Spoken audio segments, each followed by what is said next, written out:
Also say that they will be the winners in the end, and so do their children.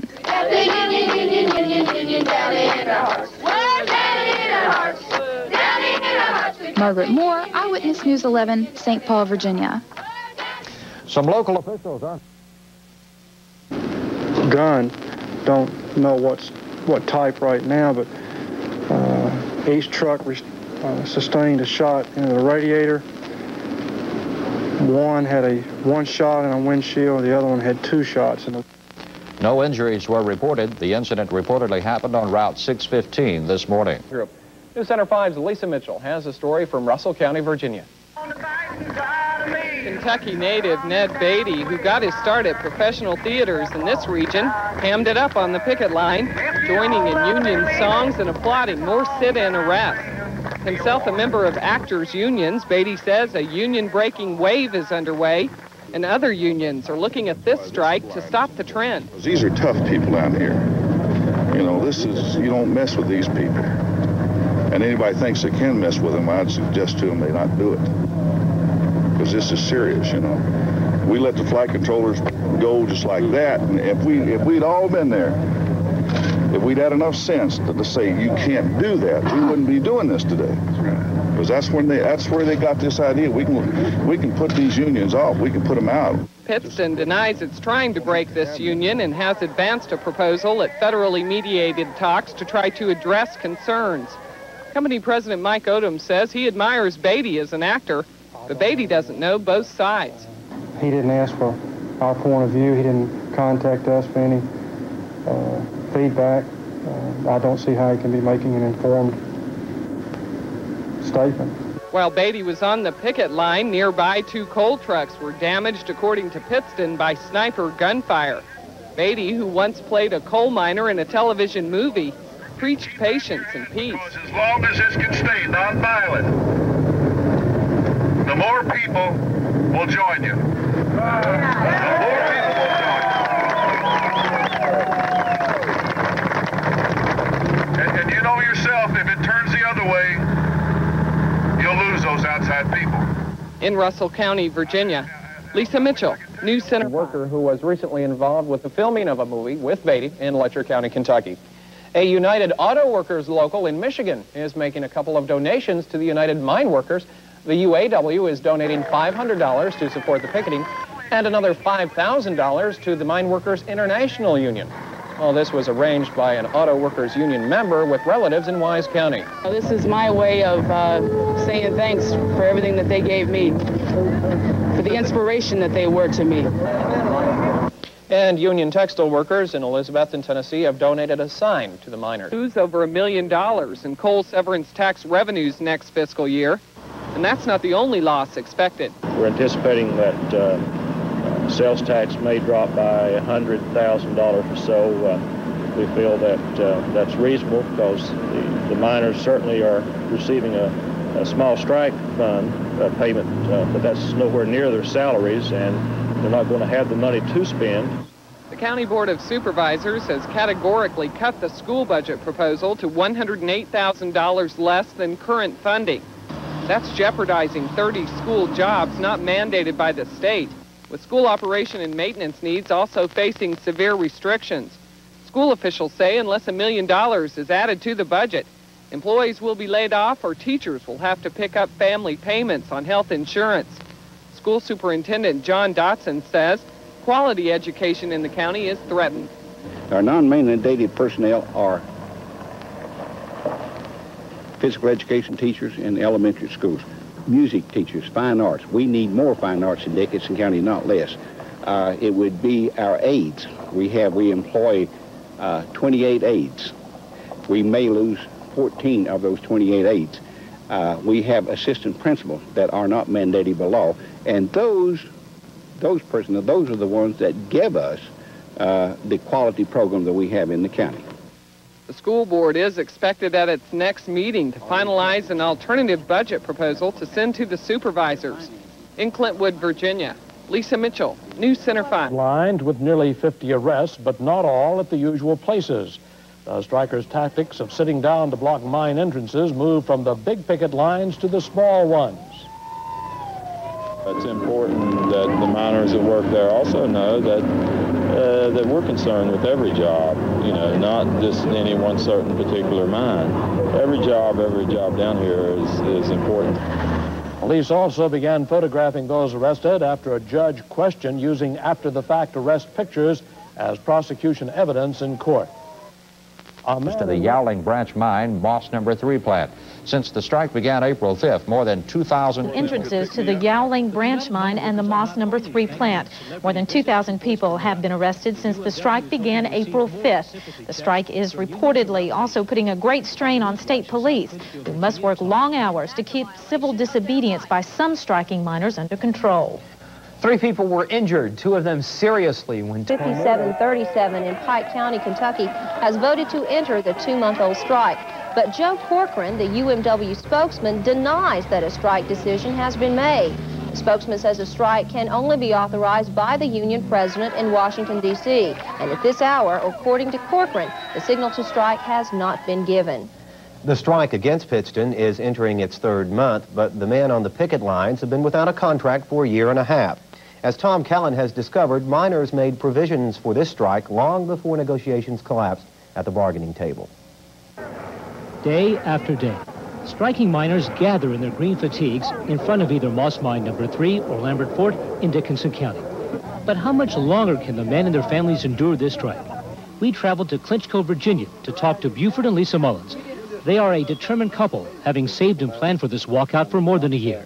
Now, the main thing to worry about for us was, see, for both of our kids have asthma. One hospital stay without insurance would ruin us. But we have hospitalization through the union to cover it. So, you know, we will make it.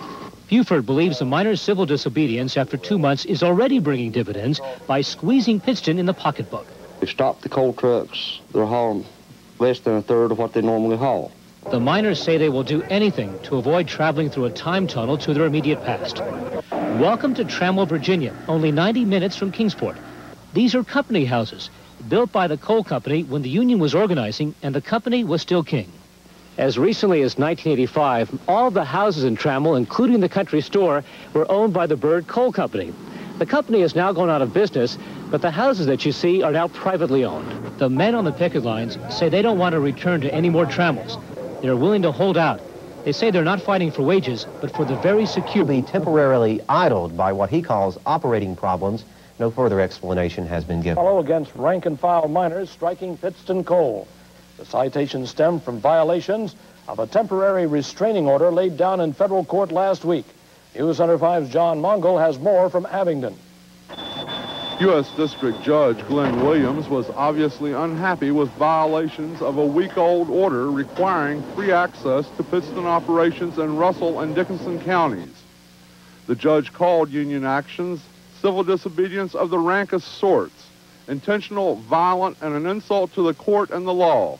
He says the miners on the picket lines are flaunting the law. Lawyers for the union called the issues raised by Judge Williams very serious, but they refuse to comment about them on camera because they say they will have to defend those contempt citations in this court.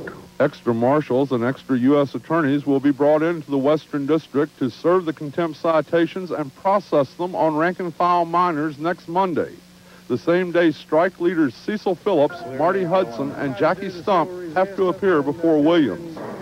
Action to make the temporary order permanent was delayed until next week to give both the union and the National Labor Relations Board more time to file information. The judge's concerns here today are obviously very, very serious. The union and the company will be back in state court tomorrow in Lebanon. A judge there is expected to impose stiff fines for violations of a state injunction. But the union will argue that these should be delayed until the state Supreme Court rules. We think that the judgment should be stayed pending appellate results. That's certainly what we're going to argue. But union lawyers say the strike should not be fought or bargained in the courtroom. It's not where it needs to be. It needs to be, you know, at the bargaining table. In Abingdon, Virginia, John Mongol, News Center 5. Pittston Coal facility in Pike County, Kentucky will be temporarily closed. The closure is not strike-related. Company officials say the shutdown is due to problems at the customer's coal loading facility. 195 employees will be affected by the problem. Company Paul Douglas attended federal mediation hearings today in Washington. Douglas says his presence at the meeting was to reaffirm the position of Pittston's bargaining team. Douglas says the losses during the strike have been great, and he says no one can hope to make up for the economic loss and emotional suffering. But he says it is time to drop the recriminations and, in his words, join together on common ground. Workers were back in court today. Pittston coal lawyers brought the union into Russell County Circuit Court to seek fines for alleged violations to an April state court injunction. News Center 5's John Mongo reports. Striking miners overflowed the courthouse and packed the courtroom as coal company lawyers argued for stiff fines. The company produced advanced security personnel with photographic evidence that pickets violated the injunction. Allegations are that the number of pickets exceed the limits and that striking union members are blocking the entrances to company plants. Pittston lawyers characterized the union organizers as orchestrators of the civil disobedience on the picket lines. But the union lawyers saw it a different way. They say the organizers are on the lines to keep emotionally upset people calm. And they say the civil disobedience is a peaceful way to vent frustration. The courts are systematically taking those options away from our members. And then, we're going to do the best we can. I mean, we're going to have to do this day by day.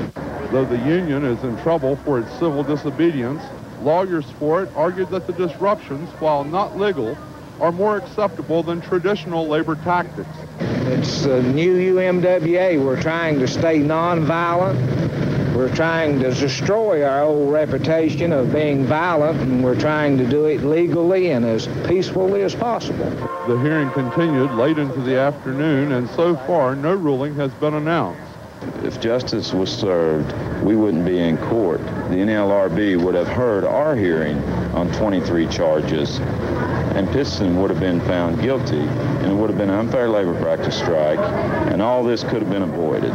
Union leaders will be back in federal court Monday to answer contempt charges from the National Labor Relations Board. In Russell County... The union organizers of the United Mine Workers strike against Pittston are sent to jail. Good evening, everyone. I'm Mark Wildman. John Cleary has the night off. And I'm Betty Payne. Thanks for being with us this evening. Well, it took less than 1 hour this morning for a U.S. district judge in Abingdon, Virginia, to sentence the UMW leaders to jail. As Tom Callan reports, the judge says the evidence shows that union officials orchestrated the sit-down demonstrations in front of the Pittston mines and preparation plants. Marty Hudson, Jackie Stump, and Cecil Phillips, the stage producers of this 2-month-old strike, were handcuffed, arrested, and hauled off to jail today after U.S. District Judge Glenn L. Williams found the union in violation of his May 24th injunction. The judge ruled 2 weeks ago that the entrances to the Pittston mines must be kept free and clear of all acts of civil disobedience.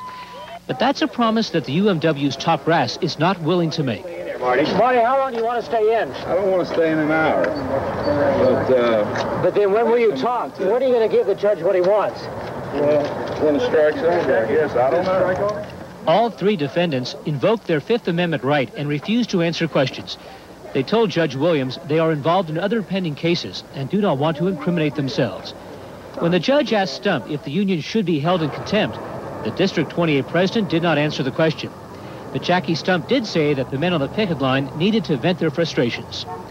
Hudson has been the mastermind of this strike, but the union says his absence from the picket line does not mean the other 1,500 striking miners are losing their enthusiasm for the walkout. The fact that Marty Hudson's in jail by no stretch of the imagination means the strike is over, by no stretch of the imagination. Defense attorney William Schultz is confident that Judge Williams will release all three union men when and if they can promise him they will abide by his court rulings. On the News Watch in Abingdon, Virginia, Tom Callan, WKPT News. Over the next several hours, Judge Williams plans to dispatch 6 U.S. Marshals to serve 317 subpoenas on striking miners who have allegedly violated that injunction. Coal strike are in jail tonight. They were found guilty of contempt in federal court in Abingdon and sent to jail in Roanoke. Federal marshals also went today to the picket lines to serve 317 more contempt citations on rank-and-file union members. News Center 5's Lisa Mitchell reports. No, the strike's not over. Whatever gave you that impression? Strike leaders Jackie Stump, C.A. Phillips, and Marty Hudson got ushered away to jail on orders of federal judge Glenn Williams. Williams said they'll stay in jail until they show they'll comply with his order to to stop blocking the entrances to Pittston Coal Group operations. I don't think I was surprised. Judge Williams last week made it very clear from the bench, as a matter of fact, he quoted Thoreau and said if people were going to engage in civil resistance, civil disobedience, although it was peaceful, they must be prepared to go to jail if they believe that strongly in what they're doing, and I think that's what happened today. Judge Williams says sending the strike leaders to jail is not intended to punish them. He says it's meant to force them to comply with his order. Stump and Phillips refused to testify in court on their own behalf, asserting the Fifth Amendment to protect them against self-incrimination. How long they'll stay in jail is not known. It's not as if they're going to walk into jail today and walk out tonight or tomorrow. I have no idea how long they'll be in there. It's a moral and legal issue with Mr. Hudson and Mr. Stump and Mr. Phillips. They feel like what they're doing here is morally justifiable. They think they're representing the coal miners at Pittston as they have to. The union also is facing more than $3 million in fines for contempt of a similar state court order. In Abingdon, Virginia, Lisa Mitchell, News Center. Carry on the strike, now 2 months old, but whether they make changes on the picket lines remains to be seen. We're going to go by the judge's orders. We're going to abide by the judge's orders. So you say that we've now seen the end of sitting in the road and blocking the access? Well, I think the decisions that have to be made on a day-to-day basis of what action that we'll take to see how we can win this contract strike. There were no reports today of sit-ins to block Pittston operations, but state police issued citations to strikers using their vehicles. Phillips guilty of contempt of court and ordered them held until they promised to halt the illegal strike activities. Williams says the three have disobeyed his May 24th order prohibiting the sit-down protest against Pittston Coal Group operations in Southwest Virginia. Gaining support for their tactics. Good evening, everyone. I'm Betty Payne. John Cleary has the evening off. The three United Mine Workers strike organizers convicted of violating a judge's order on strike restrictions are continuing their protest today behind bars. In support of their tactics, the Daughters of Mother Jones, an organization sympathetic to the strike, is now holding a vigil outside the Roanoke City Jail. Yesterday, Marty Hudson, Jackie Stump, and Cecil Phillips were found guilty on contempt of court charges and were sentenced to spend time in jail until they can demonstrate ways of controlling striking miners. They were transferred today to the Roanoke Jail and have told authorities they will not eat any food in jail unless a union member brings it to them. But U.S. Marshal Wayne Beeman said afterwards it will be a long time before the men eat again. Authorities say no union member will personally be allowed to take food to any prisoner, but added they will be glad to deliver the food for them. To suspend contract talks with the United Mine Workers Union. Company President Mike Odom says Pittston will walk away from the bargaining table unless violence against employees working through the strike stops. News Center 5's Lisa Mitchell reports.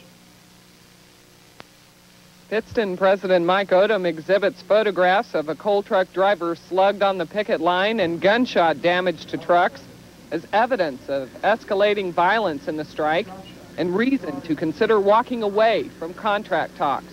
I do not intend to continue sitting across the bargaining table from lawless hoodlums that have a smirking grin on their face when you ask them who's behind this. Odom says civil disobedience on the picket line has been a cover for acts of violence, with three top union leaders jailed for contempt of court and the union facing more than $3 million in court fines. The picket lines have undergone a drastic change. From this, and now this.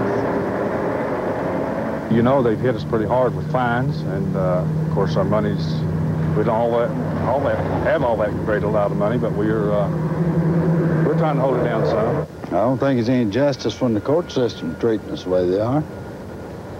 I don't think they've been very fair. Union leaders in Washington are trying to decide what to do next. There's a special executive board meeting called for tomorrow evening to discuss this whole Pittston situation now, and I'm sure, you know, they'll be deciding what our next moves are. You know, the strike's not lost. They can take all of our money away, they can take all our leaders to jail, but they can't take what our union stands for and what we stand for. In Russell County, Virginia, Lisa Mitchell, New Center. A vigil at the city jail in Roanoke. 3 strike leaders found guilty of contempt of court are jailed there and reportedly are staging a hunger strike. With the report from Roanoke, Joe McKeon. At 9 this morning, 4 miners' wives were singing hymns of protest on the sidewalk outside the jail. They were part of a group that had held a vigil overnight in support of the jailed strike leaders. Come over here, Renee. A few minutes later, more miners' wives showed up to join the choir. When we've been dead. These self-proclaimed daughters of Mother Jones said they had a simple message. We're going to be there no matter what it takes. It's do or die. If we don't win this thing, we're gone. So we've got to win, and we're going to win. More reinforcements arrived in the form of Roanoke Valley labor leaders. We took up a gate collection for y'all for the strikers yesterday, got $1,100. Then the group held a rally outside the doors of the jail. I think that the miners have taken the stand that they have because they feel that it is the last hope that maybe it might stir the consciences of the people of this great land of ours. And I hope and pray that the stories of the miners, their families, their communities will be heard the country around, and that indeed people will be stirred to stand with them. The county are on their way to the state capitol. They and others want to know why elected officials have so far chosen not to take sides in their strike against Pittston Coal Group. Tim Waller in Charleston has more on the march. Are you ready to go? Yeah! We want to let everybody in this hall know we're ready to go. Yeah! Are you ready? Yeah! Are you ready? Yeah! UMW all the way! UMW all the way! 60 miners left Tuesday on foot. Destination state capitol. You got smoking hill on them. An 85-mile journey through the twisting, turning back roads of coal country. Come on over and march with me, big boy. Come on, make some real money. Miners say they want a new contract from Pittston Coal Group. Their old contract expired over a year ago. Well, I hope we gain more support with communities and all the businesses and everything, and hopefully we gain a contract and these guys can go back to work. Where we going? Get up, fellas, crank it up. The March for Justice began at the Slab Fork picket area near Dehue. Miners crossed over into Logan and set up camp at Blair Mountain. They expect to reach Charleston sometime Sunday afternoon, where striking miners from throughout the state will hold a mass rally. This march is an effort to send a message to West Virginia lawmakers. These miners say for too long, elected officials have conveniently avoided choosing sides. You know, they expect our support every time that they seek political office. And I think, turnabout's fair play. What if you don't find that support? Well, certainly we'll take care of that when the time comes. The 5-month-old strike in Logan County has sharply reduced coal production at Pittston mines. Yet most of the miners say they would rather go back to work. You know, we're just struggling along day by day, hoping that, at the end of this will come soon. That's it. Nearly 70 years ago, miners risked their lives in a battle between Union and government forces on Blair Mountain. 70 years later, they're still fighting. I'm Tim Waller reporting. Ambushed with rocks, gunfire, or ball bearings from slingshots in southwest Virginia's coal fields. But contract talks between the Pittston Coal Group and the United Mine Workers Union are still on for tomorrow. As News Center 5's Lisa Mitchell reports, Pittston has not yet made good on its promise to suspend bargaining because of violence. Pittston President Mike Odom says he's giving the union a chance to control violence. We'll talk to them tomorrow.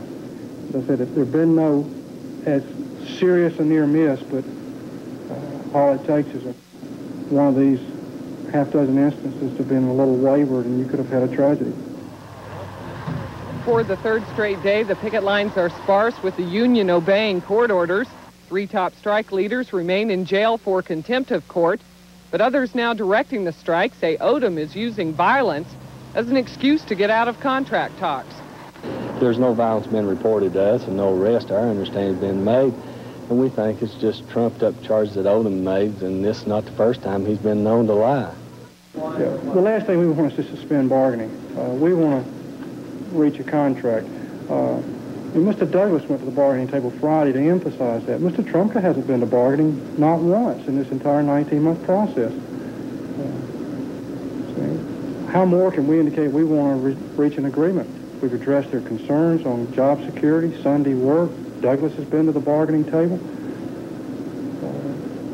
But we've got a problem bargaining with the union when there's violence.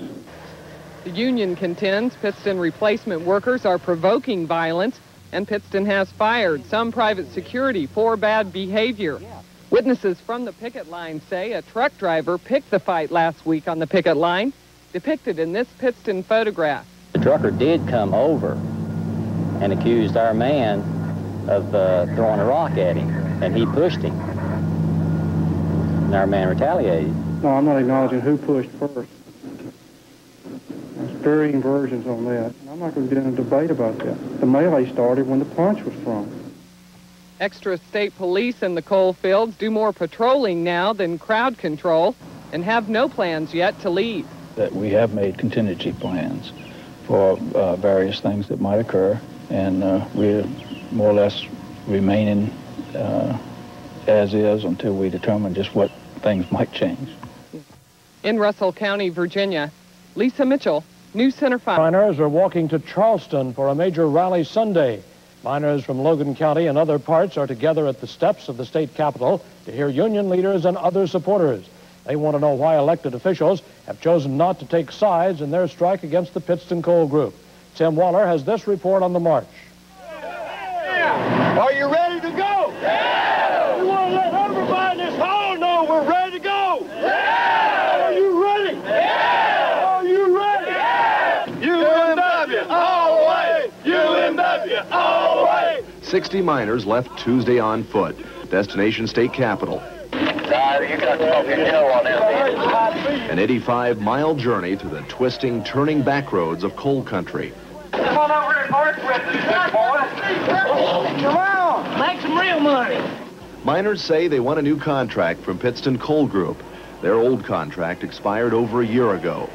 Well, I hope we gain more support with communities and all the businesses and everything, and hopefully we gain a contract and these guys can go back to work.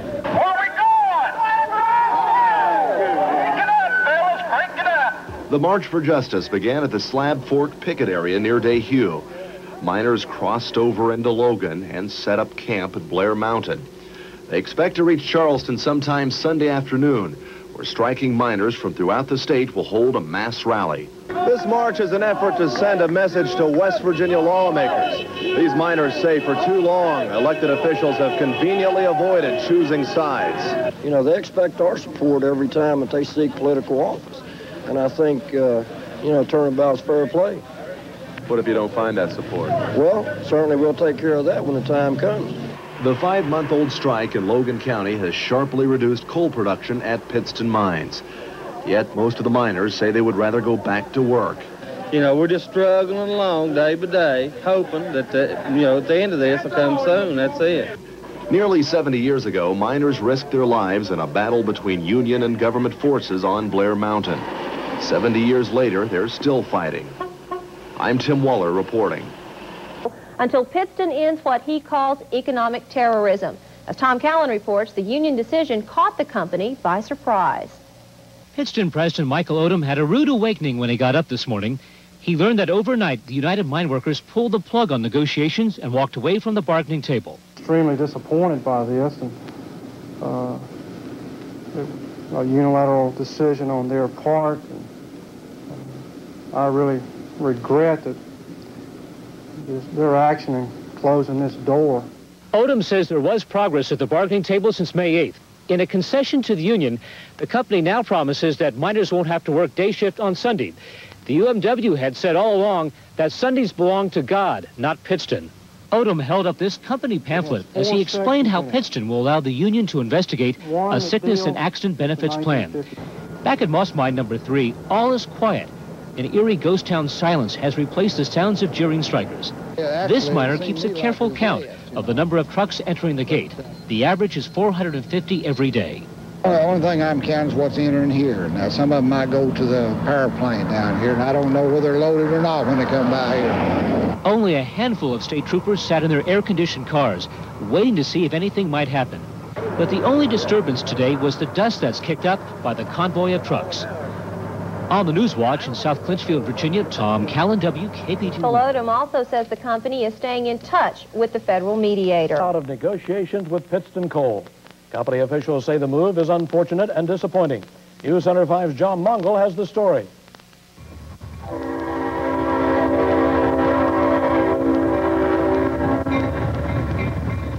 The coal trains are still running, and the Virginia State Police are still out in force. But federally mediated talks are stopped, and picket line numbers have dwindled. With negotiations at a standstill, at least temporarily, strike leaders jailed, and nearly $3 million in fines pending, the union leadership appears to be remapping its strike strategy while maintaining only a handful of pickets here at Pittston operations. United Mine Workers officials reached the decision to cut off talks late last night. And that latest tactic was news to most people on the picket lines, but they support the move. Most of us, or the ones that I have talked to, feels like the company's wanting to do plumb away with the union. Is that possible? No, I don't believe so. But the company sees the halt as underscoring what it has maintained all along, that the union will be satisfied only with the national contract ratified over a year and a half ago. I guess I'm left with only the conclusion that they're unwilling to agree to any meaningful changes other than the national agreement, and they're willing to sacrifice the interest of our 1,700 employees to impose a national agreement. But the union leadership says the company is using cynical public relations maneuvers to mask its true intentions. But despite recent events, the rank and file remain optimistic. I think the people's behind us in this strike, and I think we'll weather the storm out, and I think in the end that we'll win. Right's going to win, boys. I'm a firm believer in that. John Mongol, News Center 5. Michael Odom announced the two sides have reached an impasse in their negotiations. Therefore, beginning tomorrow, Pittston will implement its latest contract proposal. This announcement comes after the union rejected the company's proposal and terminated any further bargaining. Among the contract proposals being implemented is one which provides health benefits and life insurance to eligible retirees. Widows, retirees, and disabled miners who lost their benefits when the old contract expired 16 months ago will regain those benefits starting tomorrow. Enough talk. The company declared an impasse today and will implement its latest contract proposal. The move comes a day after United Mine Workers leadership broke off contract talks with the company. News Center 5's Terry Renozzi has more. We feel further bargaining is futile, and I don't see that there's possibilities in the future that the two parties will return to the table. This does not mean the strike is over. Union leadership will have the choice of continuing the strike, going back to work under the new agreement, or challenging the action before the National Labor Relations Board. One thing seems clear, the union's rank and file will follow the directives of its leadership. Whatever our president or our leaders decide on is the right thing to do as far as we're concerned. We have nothing to say about what our leaders do. Odom says the impasse declaration will allow retired and disabled miners to enroll in the company's offered health and life insurance plans. So far, union leadership has not commented on the move, but local leaders say the union is committed to the strike effort. The morale of the people, to me, is increasing and growing.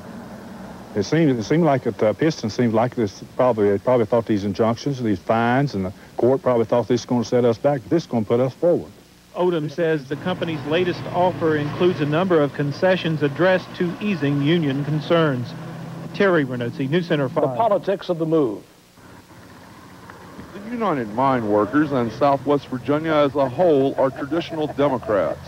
But that has not stopped the resentment of the pickets over the massive state police presence. To the union, the state police are the governor's men, and the only attention he has given to the strike. I think the governor has ignored us completely. And the governor knows where we live at. The governor's been to my home. The governor's showered in my home and changed clothes in my home. He's eaten my food, and he's drunk my liquor. On the other hand, the duty is not popular with troopers. It means 2 or 3 weeks away from home and family, but they are making do. I think about everybody's glad to get home. The job from day to day has variety and changes. The duty does not seem any more hazardous to Necessary and his fellow troopers than their normal assignments, but there has to be tension associated with the job. His men had orders not to give no trucks, no citations for any violations of the law that they've broken. But at the same time, he told me that they had orders to give our people citations if they was called going too slow. We're here merely as a quote-unquote peacekeeping force. It is such that most of the violations of the law that are occurring in close proximity to the trucks. And it's always a good idea to be in close proximity to where something might happen. Neither the state police presence nor the political resentment are likely to subside until the strike is over and a contract is signed. So where do you go from here? Lots of times the Democrat candidates didn't win unless they carried these coal fields. I can name them over to you. In Russell County, Virginia, John Mongol, News Center 5. Talk with Stump earlier tonight from the jail in Roanoke. The impasse declared by the Pittston Coal Group seems to have had little effect on the spirits of those organizers who are jailed. They did that once before also. Back in November, they said they had reached impasse there, you know, and then later they turned around and came back to the table. You know, that's, I guess, things to be expected from them. Spirit's still high, and, you know, we got different people going different directions, doing different things. So it's not that the strike is far from being over. Strike will be over when we win. Just yesterday, the union decided to pull out of contract talks with the Pittston Coal Group. We asked Stump if the union will ever return to the bargaining table. If there's a good show of effort on the company's part, you know, they made a joke out of these negotiations there. They sit there, you know, I was in negotiations for over a year with them, and I know what these people have been going through this last few months they've been negotiating. But they, you know, they've made a joke out of it. You know, we got somebody like Mike Odom saying that our negotiators are a bunch of hoodlums, you know, and things like that. You know, that's a disgrace for a man. They shouldn't even let him talk. Monday, it was reported that the jailed organizers started a hunger strike.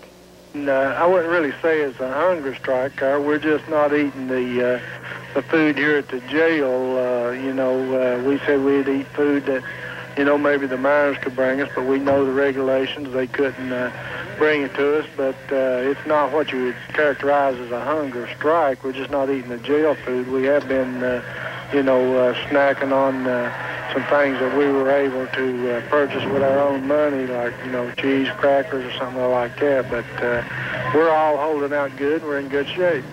Been in jail since Monday. A judge says they'll stay there until they pledge to end their illegal strike activity. Keep the calm on the picket line since the strike began more than 2 months ago.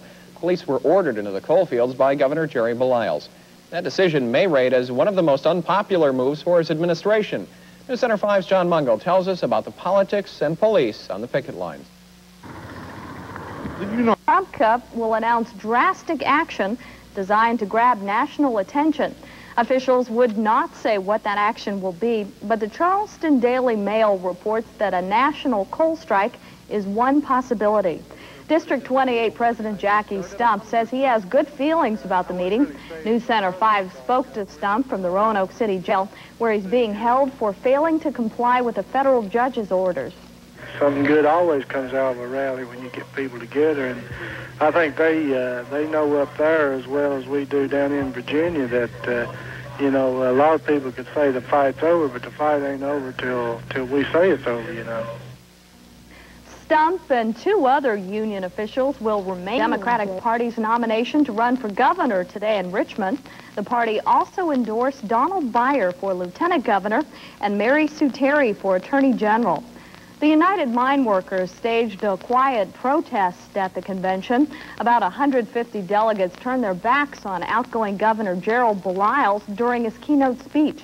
Union members are angry at Beliles for sending state troopers to the coal field. Between the United Mine Workers and the Pittston Coal Group has become a campaign issue, and the Democratic nominee for lieutenant governor says he understands both sides of the strike, but he thinks the governor's office should act as a peacemaker.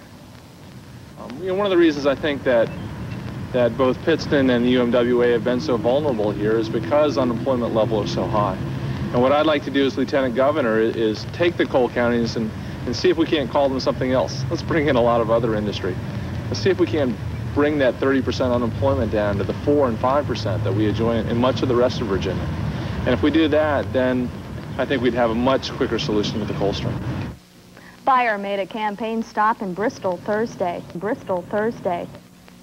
Union President Richard Trumka is expected to make a major announcement at a union rally tomorrow in Charleston, West Virginia. UMW officials say it's something drastic that will grab national attention, but they won't say what. The Charleston Daily Mail reports that a national coal strike is one possibility. District 28 President Jackie Stump says the rally will be good for union members. News Center 5 spoke to Stump from the Roanoke City Jail, where he's being held on contempt charges. Something good always comes out of a rally when you get people together, and I think they know up there as well as we do down in Virginia that you know, a lot of people can say the fight's over, but the fight ain't over till we say it's over, you know. Stump and two other union workers from across the country. About 80 Eastern Airline strikers marched in with a message of union solidarity. We're very proud. All the miners were behind us, we're behind them, and it's just a great feeling of solidarity and unity, and it just makes you feel real good. Hospital and communication workers, members of the Teamsters and other unions joined the miners in a march from Charleston's Laidley Field to the Capitol. The event ends a 6-day march started by about 50 Logan County miners striking Pittston Coal. They were joined by miners striking New Beckley Coal. I tell you, if you can just see the little old ladies with the tears running down their eyes and talking about their husbands and their dads that had died for the same situation we're going through here. Okay, when we leave here. 1,600 miners in Virginia and West Virginia have been on strike against Pittston Coal since April 5th after the company yanked benefits to widows and disabled miners. The Logan County miners are in the front of the line. They marched the farthest, about 82 miles. Now they're taking their last 2 steps to a rally they hope will make a difference. One of the rally's highlights was Jesse Jackson Jr., the Reverend's son and replacement speaker. To the men and women who have labored in the bowels of the earth to make corporate conglomerates such as Pittston and New Beckley become hideously rich, all are united here today with all of your supporters. Finally, UMWA President Richard Trumka took the podium. He did not call for a national strike as rumored, but did fire up the huge crowd. As of today, we're not only on strike against Pittston, we're on strike against the state of Virginia.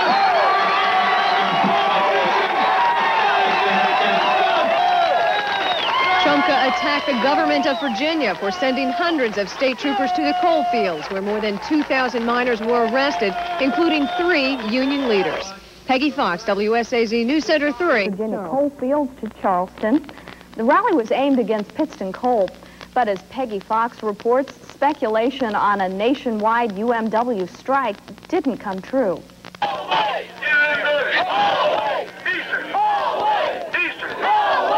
As thousands of coal miners poured into Charleston today, they were joined by hundreds of other union workers from across the country. About 80 Eastern Airline strikers marched in with a message of union solidarity.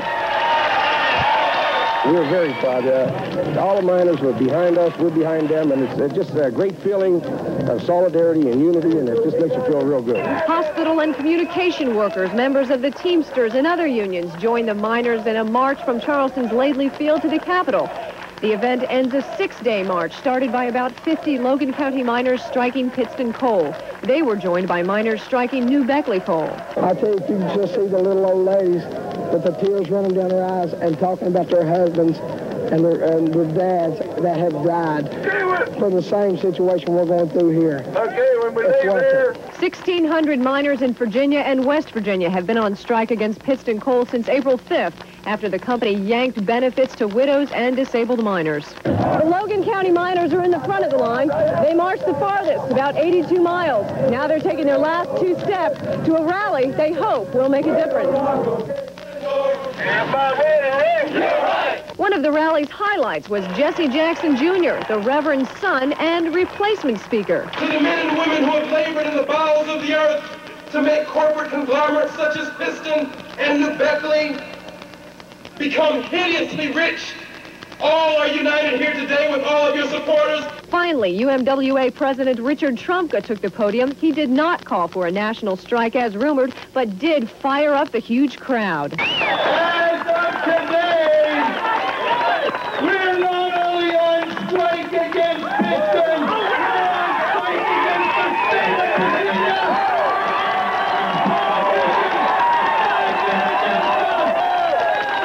Trumka attacked the government of Virginia for sending hundreds of state troopers to the coal fields, where more than 2,000 miners were arrested, including 3 union leaders.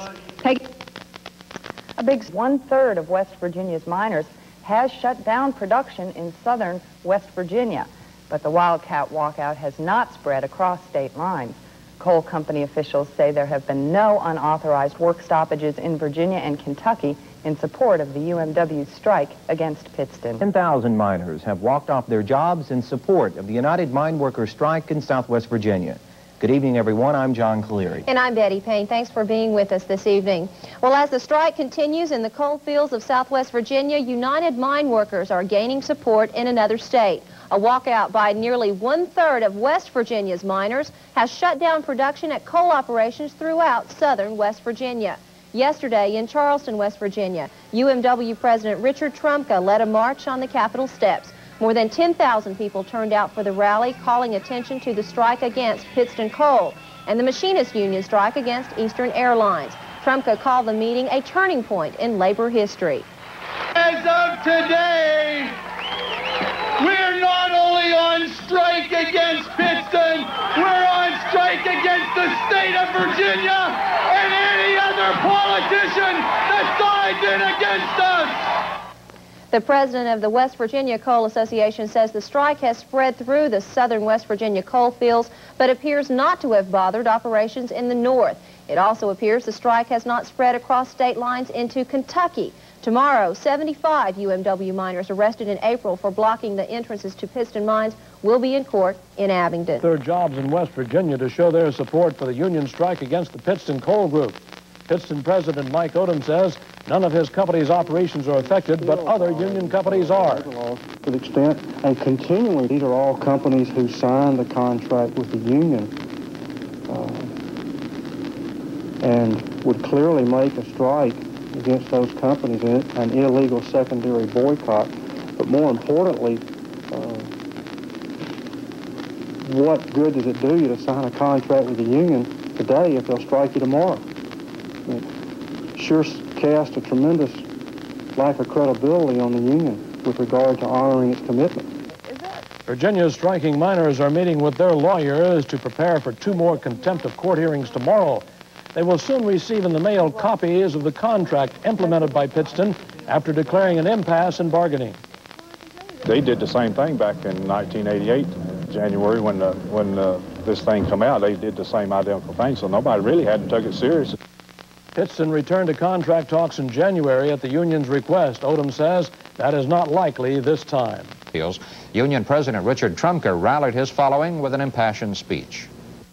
It's time we started raising a little sand. United Mine Workers President Rich Trumka raised more than that, calling on about 10,000 union members packed into West Virginia's Capitol grounds to fight back. Trumka did not, however, call for a national miners' strike, as had been speculated. Instead, he blasted Virginia's Governor Belials for sending state troopers to arrest more than 2,000 striking Pittston miners. Has the good governor of Virginia ever crawled out from under his rock to look at the sun and see the suffering he's making people go through? Also targeted were Virginia's courts for what union leaders called an illegal injunction barring strike protests and the levying of nearly $4 million in fines. Trumka says it's absurd that President Bush would condemn the arrest of strikers in Poland and China. Well, what about here? What about America 1989? What about Virginia in 1989? One of the union leaders in a Roanoke jail says he's grateful for the support. Marty Hudson says it's time for unity. Hudson and 2 of his co-workers are being held on contempt of court citation. When the Chinese announced that they were going to round up the strike leaders and jail them, well, what about here?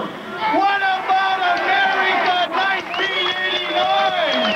What about Virginia in 1989? The targets were Pittston and the state of Virginia, where troopers have arrested more than 2,000 for blocking roads. 3 union leaders remain in prison, and the courts have fined the UMW millions. I'm protesting because of the 3 union brothers in Virginia right now that are in jail, and because of the massive fines that's been put against our union each day. Who's to say tomorrow, you know, this could be at my home, you know. I could be out of work. And it's got to be stopped now. Something's got to be done. Union leaders expect the protest to grow. I'm sure that all members of this organization at the present time are outraged. They're infuriated as a result as to what has occurred, and I'm sure that eventually they will join the protest. A federal judge in Raleigh County ordered about 250 consolidation coal miners back to work. U.S. District Judge Dennis Knapp issued a temporary restraining order this afternoon after Consol lawyers told him the company would be crippled by the UMW walkout. The future. However, about 30 others refused to make such a promise and could be jailed for contempt. It appears the remaining 250 miners will have the option of having their charges dropped if they agree not to violate court orders. And if not, the federal judge will have the option of jailing them for picketing in large groups after they were ordered not to. Striking Pittston coal miners win a victory in U.S. District Court in Abingdon, Virginia. Good evening, I'm John Cleary. And I'm Betty Payne. Thanks for being with us this evening. 76 striking United Mine Workers and their families packed the federal courtroom in Abingdon today. U.S. District Judge Glenn Williams ordered them to appear for allegedly breaking his ban on sit-down demonstrations. And Tom Callan was in the courtroom today and tells us what happened. Tom? John and Betty, it was a lenient U.S. District Judge Glenn Williams who decided against taking any legal action against the 76 defendants in the courtroom this afternoon. Ignorance was the miners' defense. Their attorneys argued that the men blocking the entrances to Pittston property were unaware of the judge's May 24th injunction when they were arrested on the next day, May 25th. After an all-night vigil in front of the federal courthouse in Abingdon, Virginia, friends, family members, and clergy continued to stand under a rain as a show of support for the embattled UMW. Cameras, of course, were not allowed inside the courtroom, where family members crowded the lobby hoping for a seat. There were 2 separate hearings today. At the first one, 51 Pittston miners decided to purge themselves. Now, that may sound like something that normally happens in Stalinist Russia or contemporary China, but what that really means is the defendants freed themselves of all contempt charges by simply promising the judge not to violate the terms of the injunction in the future. At the second hearing, the other 25 men were found in contempt of court, but then, once again, Judge Williams cleared them of all charges if they promised to limit their civil disobedience within the carefully prescribed rules of the court's injunction. Week and a half. Do you think the judge is going to be as forgiving? A lot of people have doubts about that, Betty, because at least today the men could say they weren't aware of his injunction, which came down the day before. But tomorrow and next week, the men who are going to be having their hearings were arrested on May 30th.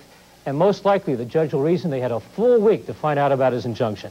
Tom, suppose the men, the strikers, violate that injunction. Well, John, the judge said that today's hearing was a civil one. Next time, if they disobey, it will be a criminal proceeding. They'll be found to have criminally violated the terms of this injunction. So the men have been warned, but they've also been given a grace note. Okay, Tom. Thanks for your report. Against nearly 200 miners in Russell County, Virginia General District Court. And in a separate action, the state injunction against pickets is apparently dissolved. News Center 5's John Mongol reports that union attorneys have moved those cases to federal court. There is little activity on the picket lines here in Southwest Virginia's coal fields, with United Mine Workers pickets apparently in compliance with the injunctions against them. I'd like to get back to work and get everything straightened out. What's keeping you from going back to work? We've not got a contract. That's the bottom line right there. A special judge and special prosecutor dismissed charges against minors yesterday and today incurred during mass arrests in April. The arrests were wholesale, that they wouldn't stand up in court by and for instance, be one rock thrown and 18 or 20 minors arrested. Kilgore says that early in the strike, the police were too inexperienced and too aggressive.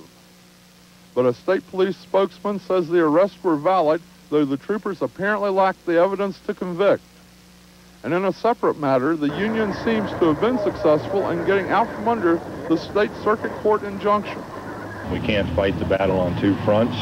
It seemed to me that we were fighting the same thing twice, and that's, while it's not criminal and all the time in nature, it certainly resembles a double jeopardy, and we thought it would be better to consolidate everything in one forum.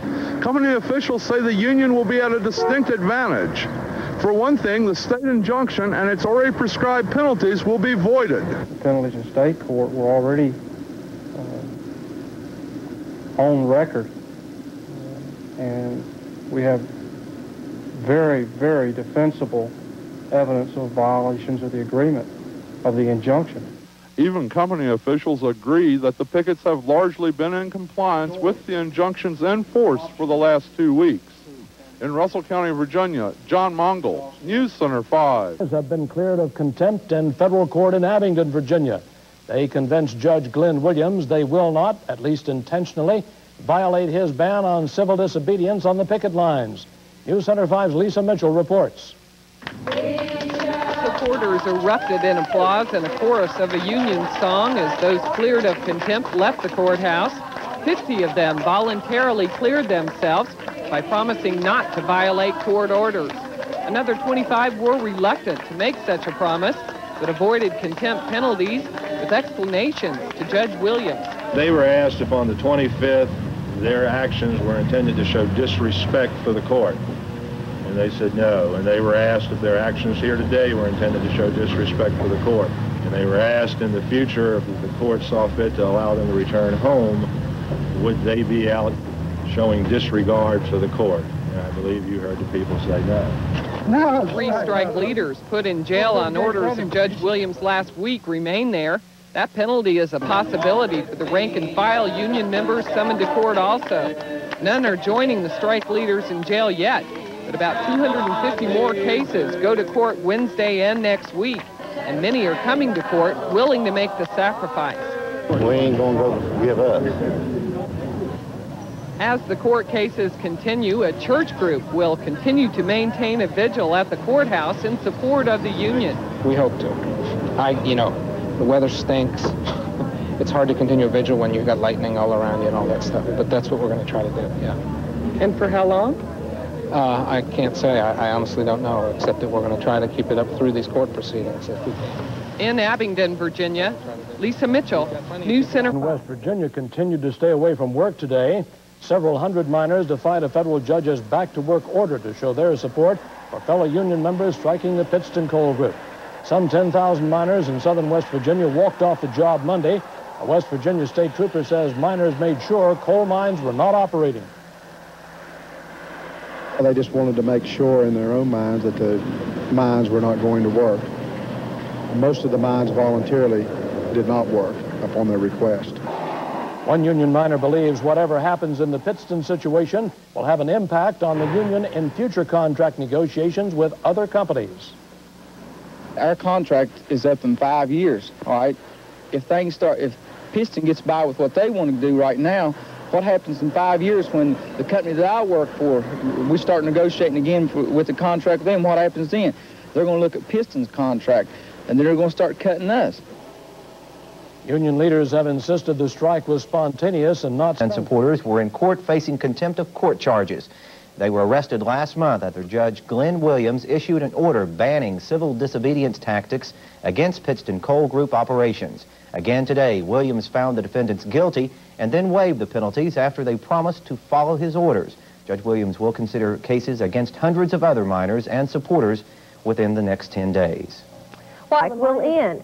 As Tom Callan reports, the coal counties of Southwest Virginia are facing a financial headache if the strike continues. The economic impact of this 2.5-month-old strike is reaching beyond the immediate loss to Pittston and the men whittling away their time on the strike line.